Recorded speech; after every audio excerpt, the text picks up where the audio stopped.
రామచంద్రపురం అనే ఓ చిన్న గ్రామంలో రాజేష్, సురేష్, మహేష్ అనే ముగ్గురు వ్యక్తులు ఉండేవారు. వారు ఒకసారి పెళ్లికి మరో ఊరికి బయలుదేరారు. అక్కడికి చేరుకోవాలంటే కాలినడకన 2 రోజుల ప్రయాణం చేయాలి. నెమ్మదిగా ప్రయాణం మొదలుపెట్టారు. నడిచి నడిచి బాగా ఆకలి వేయడంతో వారి దగ్గర ఉన్న ఆహార పదార్థాలన్నీ సాయంత్రానికి అయిపోయాయి. రేపు మధ్యాహ్నానికి కానీ ఆ ఊరు చేరుకోలేరు. అప్పటి వరకు ఏం తినాలి అని ఆలోచించసాగారు. అంతలో చెట్టుకి బాగా పండిన తీయటి వాసన వస్తున్న పనస పండు కనిపించింది. గబగబా వెళ్ళి ముగ్గురు కలిసి ఆ పండును కోశారు. ముందు నేనే చూశాను కాబట్టి ఆ పండు నాకే ఎక్కువ వాటా ఇవ్వాలి అంటాడు సురేష్. మన ముగ్గురిలో నేనే పెద్దవాడిని కాబట్టి నాకే ఎక్కువ ఇవ్వడం సబబు అని అన్నాడు రాజేష్.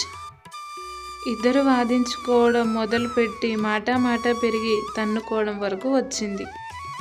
అప్పుడు మహేష్ ఇద్దరిని ఆపి, చీకటి పడుతుంది, ఈ రాత్రి ఇక్కడే పడుకొని ఉదయమే లేచి వెళదాం, ఎవరెంత తినాలనేది ఆ దేవుడు నిర్ణయిస్తాడు అని సర్ది చెప్తాడు. ఆ రాత్రి ఆ ముగ్గురు అక్కడే పడుకుంటారు. మర్నాడు ఉదయమే రాజేష్, సురేష్ త్వరగా నిద్రలేచారు. నా కలలో దేవుడు కనిపించి నన్నే ఎక్కువ భాగం తీసుకోమని చెప్పాడు. కాదు నన్నే ఎక్కువ భాగం తీసుకోమని అన్నాడు అని ఇద్దరు కూడా మళ్ళా వాదించుకోవడం మొదలుపెట్టారు. మహేష్ ఎంతకు నిద్ర లేకపోవడంతో ఇద్దరు కలిసి అతన్ని తట్టి లేపారు. నువ్వెందుకు ఇంతసేపు పడుకున్నావు అని ఇద్దరు అడుగుతారు. అప్పుడు మహేష్ ఇలా అంటాడు. దేవుడి మాట కాదనలేకపోయాను.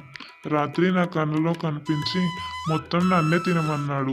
అందుకే మొత్తం రాత్రి పనస పండుని నేనే తినేశాను. కడుపు నిండా తిని ఆలస్యంగా పడుకోవడం వల్ల నాకు త్వరగా మెలకు రాలేదు. ఇంత దేవుడు చెప్తే మాత్రం మాకు 4 పనస తొనలైనా ఉంచలేదు అని ఇద్దరు కలిసి మహేష్ని తిట్టారు. ఎక్కువ కావాలని ఆశపడితే కొంచెం కూడా దొరకలేదు అని ఇద్దరు బాధపడ్డారు. ఇక నుంచి ఏదైనా కనిపిస్తే ముగ్గురు సమానంగా తీసుకుందాం, ఇలా వాటాల కోసం గొడవలు పడొద్దు అని అనుకుంటారు. మీరు ఏం బాధపడకండి, నేను ఆ పనస పండును తినేయలేదు. మీరు ఇలా సఖ్యతగా ఉండాలని అలా చెప్పాను అంటూ చెట్టు చాటున ఉన్న పనస పండును తీసుకొస్తాడు. ఆ పండును చూసిన రాజేష్, సురేష్ సంతోషిస్తారు. అలా ముగ్గురు కలిసి సమానంగా పంచుకొని తిని పెళ్ళికి హుషారుగా వెళ్తారు. మా స్టోరీస్ మీకు నచ్చినట్లయితే ప్లీజ్ లైక్ చేయండి, సబ్స్క్రైబ్ చేయండి. Thank you for watching.